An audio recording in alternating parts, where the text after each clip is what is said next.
लेकिन उनकी तकलीफ को पीआर स्टंट के लिए इस्तेमाल करना ये नीच हरकत है। ये जो सख्त कार्रवाई करने का वादा दिल्ली पुलिस ने किया है, वो कार्रवाई कहाँ हो रही है? अब मैं आपसे माफी मांगता हूँ और अपनी बात पे पलट जाता हूँ, क्योंकि अगर सख्त कानून बन गया और उसके बाद लागू हो गया तो सबसे पहले सरकार की अपनी मशीनरी ही फेल हो जाएगी। अगर हम नहीं बदलेंगे तो ये खेल चलता रहेगा, पीआर स्टंट चलते रहेंगे और डर फैलता रहेगा, सच गायब होता रहेगा। अगर वो झूठ फैलाते हैं तो उन्हें अनफॉलो करो, रिपोर्ट करो। बातचीत से ही बदलाव आता है और बदलाव की शुरुआत आपसे और मुझसे ही होती है। क्या हम सोशल मीडिया पर भरोसा करें जो पेड प्रमोशन से चलता है, या फिर हम मेन स्ट्रीम मीडिया पर भरोसा करें जो टीआरपी के लिए किसी भी तरह की सनसनी बेचता है?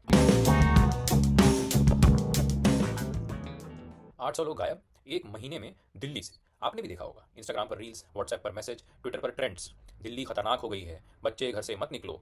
इन सब के बीच में सबसे बड़ा सवाल, क्या दिल्ली सच में लापतागंज बन गई है, या फिर कोई और ही खेल है?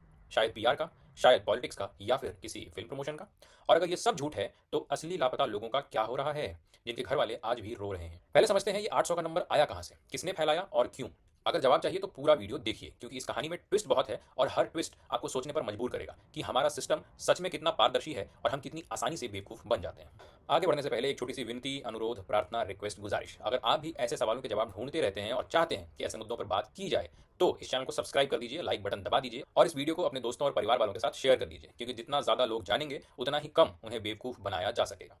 और हाँ, पीएम साहब की तरह जो उचित लगे वही करो वाला अप्रोच मत अपनाइए, पहले पूरा देखिए फिर शेयर कीजिए। अब आते हैं वापस उसी सवाल पर, ये 800 का नंबर आखिर आया कहां से? पीटीआई यानी प्रेस ट्रस्ट ऑफ इंडिया 1 से 15 जनवरी 2026 के बीच दिल्ली पुलिस का डेटा पब्लिश करती है। 807 लोग रिपोर्ट हुए मिसिंग। ये नंबर सुनकर आप सोचेंगे, हे भगवान, इतने लोग, दिल्ली में क्या सच में आतंक है? लेकिन रुकिए, असली सवाल ये है कि ये 800 का आंकड़ा ज्यादा है या कम। क्योंकि अगर मैं आपसे कहूं कि इंडिया अमेरिका ट्रेड डील में हम $500 बिलियन एक्सपोर्ट करेंगे तो आप ताली बजाएंगे, खुश हो जाएंगे। पर यदि मैं उसके साथ आपको ये भी बता दूं कि हम दरअसल 600 बिलियन इंपोर्ट भी करेंगे तो आपको समझ में आएगा कि वो चूना लगा दिया। कॉन्टेक्स्ट मेरे दोस्त, कॉन्टेक्स्ट, संदर्भ, यही चीज इस पूरे मामले में भी गायब थी। और बिना संदर्भ के जब कोई भी बात कही जाती है तो वो अक्सर गलत ही निकल कर आती है। अब समझते हैं कि असली तथ्य डेटा क्या कहता है। दिल्ली में हर साल लगभग 23,000 से 24,000 लोग मिसिंग रिपोर्ट होते हैं। मतलब हर महीने का अगर औसत निकालें तो 2,000। और जनवरी 2026 में रिपोर्ट हुए मिसिंग लोगों की संख्या थी 1,777। मतलब पिछले साल के औसत से कम, 2025 के मुकाबले 2% की गिरावट। तो फिर ये 800 का आतंक आखिर कहां से शुरू हुआ? दरअसल ये आया आधे महीने का डेटा निकालकर बिना किसी तुलना के उसे सोशल मीडिया पर फेंक देने से, और हम सब बिना सोचे समझे इसे शेयर करते रहे। अब आप कहेंगे तो क्या हुआ, 1,777 भी तो बहुत बड़ा आंकड़ा है। हाँ बिल्कुल, आप बिल्कुल सही कह रहे हैं, ये वाकई बहुत बड़ा आंकड़ा है। हर एक लापता इंसान अपने आप में एक त्रासदी है। लेकिन सवाल ये है कि क्या ये संख्या वाकई असामान्य थी? क्या सच में कोई गैंग एक्टिव था? क्या सच में सिस्टम फेल हो गया था? आपको मैं इसका एक सीधा जवाब देना चाहता हूँ, नहीं, ऐसा नहीं है। इसको समझने के लिए दिल्ली की तुलना करते हैं ग्लोबल देशों से। अब जरा ग्लोबल स्वैग पर ध्यान दीजिए। दिल्ली में प्रति लाख जनसंख्या पर 122.5 लोग मिसिंग रिपोर्ट होते हैं। लंदन और यूके में यही आंकड़ा लगभग दोगुने का है, 254 लोगों के साथ। और अमेरिका में यही आंकड़ा 138 है, जो कि लंदन के मुकाबले कम तो है पर दिल्ली से फिर भी ज्यादा है। मतलब दिल्ली जो है वो लंदन से ज्यादा सेफ है। वैसे तो मैं निजी तौर पर इस बात को बिल्कुल भी नहीं मानता, पर तथ्य यही बताते हैं, कम से कम लोगों के गायब होने वाले मामले में। लेकिन हमें क्या करना है? हमें तो बस डरना है, क्योंकि डर बिकता है और सच नहीं बिकता है।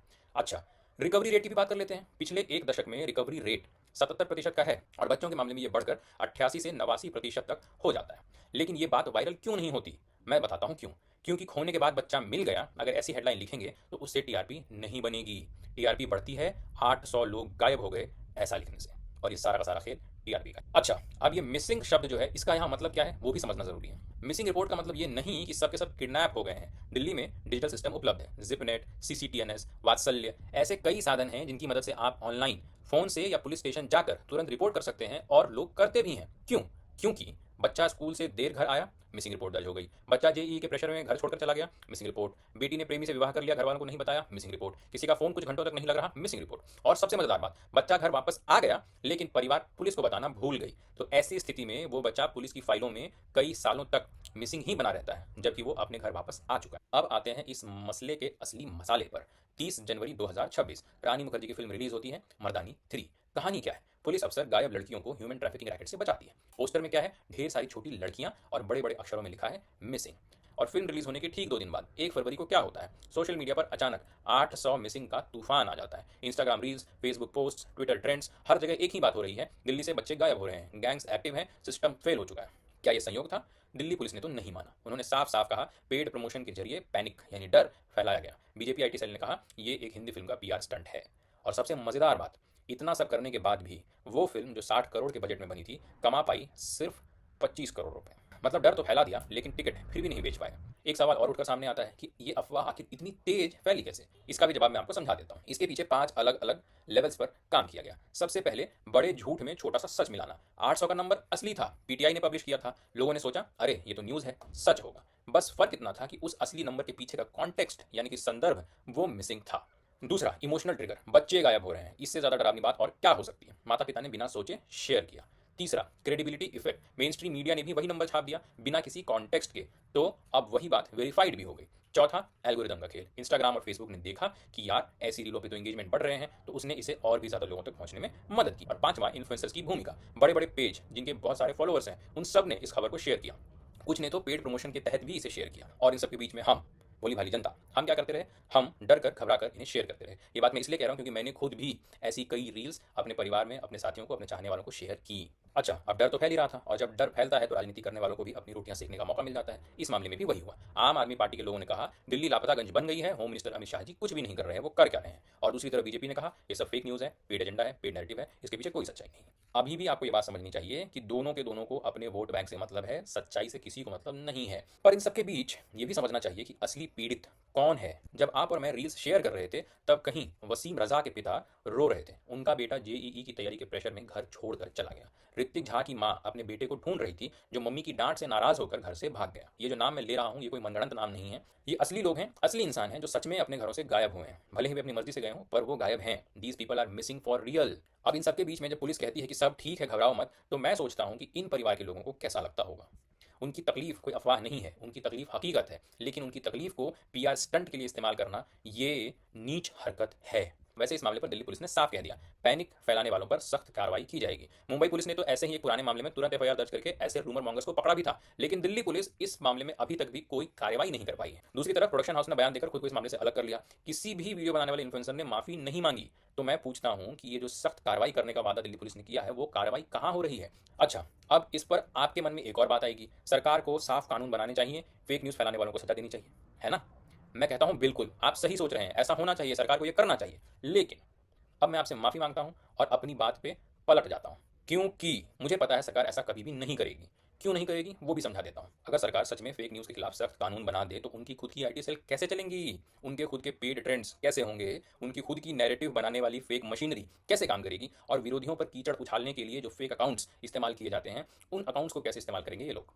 इन सभी कारणों की वजह से कभी भी ऐसे मामलों पर सख्त कानून नहीं आएगा, और अगर आया भी तो अधिकतर कानूनों की तरह कभी भी सख्ती से लागू नहीं हो पाए। क्योंकि अगर सख्त कानून बन गया और उसके बाद लागू हो गया तो सबसे पहले सरकार की अपनी मशीनरी ही फेल हो जाएगी, फिर चाहे वो बीजेपी की आईटी सेल हो, कांग्रेस के सोशल मीडिया वॉरियर्स हो, या फिर आम आदमी पार्टी के ट्रोल्स हो, इन सबको किसी न किसी रूप में फेक न्यूज़ चाहिए।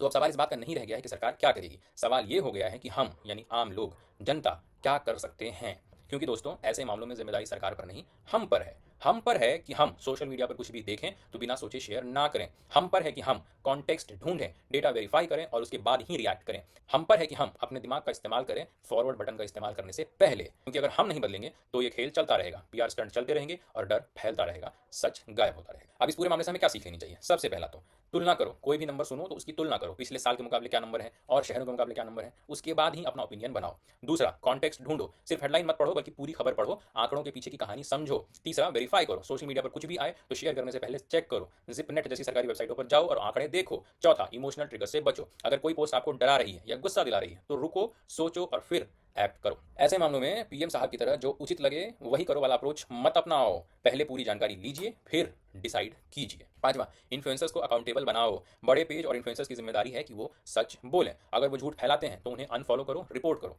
और सबसे जरूरी छठी बात, पैनिक नहीं, अवेयरनेस फैलाओ। डर से कुछ नहीं होता, जागरूकता से शायद थोड़ा फर्क पड़ता है। सरकार पर निर्भर मत रहो क्योंकि सरकार का भी अपना एजेंडा है, हमें खुद अवेयर होना होगा। अब वीडियो के आखिरी समय पहुंचने से पहले एक बार फिर रिक्वेस्ट, दरख्वास्त, गुजारिश, अगर आपको ये वीडियो पसंद आ रहा है और आपको लगता है कि ऐसे मुद्दों पर बात करनी जरूरी है तो चैनल को सब्सक्राइब कर दीजिए ताकि आगे भी ऐसी वीडियोस आप तक पहुंचते रहें। लाइक बटन दबा दीजिए, ये हमारा हौसला बढ़ाता है। इस वीडियो को शेयर कर दीजिए अपने दोस्तों, परिवार और सोशल मीडिया पर ताकि ज़्यादा से ज़्यादा लोग सच जान सकें। और कमेंट्स में बताइए कि आप क्या सोचते हैं, कि आपको भी ये 800 वाली मिसिंग पोस्ट मिली थी, और अगर मिली थी तो आपने कैसे रिएक्ट किया। मैं हर वीडियो में कमेंट करने इसलिए कहता हूँ क्योंकि बातचीत से ही बदलाव आता है और बदलाव की शुरुआत आपसे और मुझसे ही होती है। इसीलिए सरकार से उम्मीद मत लगाइए, खुद पर भरोसा कीजिए। तो ये था पूरा मामला, 800 लोगों के गायब होने के पीछे की पूरी सच्चाई। लेकिन एक सवाल अभी भी बाकी है, अगर डेटा सही था लेकिन नैरेटिव फेक था तो हम किस पर भरोसा करें। पुलिस के आंकड़ों पर जो कहते हैं कि 77% का रिकवरी रेट है, लेकिन जो बाकी 23% बच गए उनका क्या? क्या हम सोशल मीडिया पर भरोसा करें जो पेड प्रमोशन से चलता है, या फिर हम मेन स्ट्रीम मीडिया पर भरोसा करें जो टीआरपी के लिए किसी भी तरह की सनसनी बेचता है? क्या हम सरकार पर भरोसा करें जिसकी खुद की आईटी सेल्स ही फेक न्यूज़ फैलाती हैं? शायद इसका सही जवाब है कि किसी और पर भरोसा मत करो, सिर्फ खुद पर भरोसा करो, अपनी समझ पर, अपनी रिसर्च पर। वीडियो के अंत में मैं यही कहना चाहूंगा कि किसी भी बात पर यकीन करने से पहले उसके पीछे के सच को ढूंढने की कोशिश जरूर करें, क्योंकि इस युग में सच ढूंढना हमारी जिम्मेदारी है, किसी और की नहीं। तो इसी के साथ इस वीडियो में आपसे लेते हैं विदा। अगली बार मिलेंगे एक और सच के साथ। तब तक सतर्क रहिए, सवाल पूछिए, रिसर्च कीजिए और सच की तलाश जारी रखिए।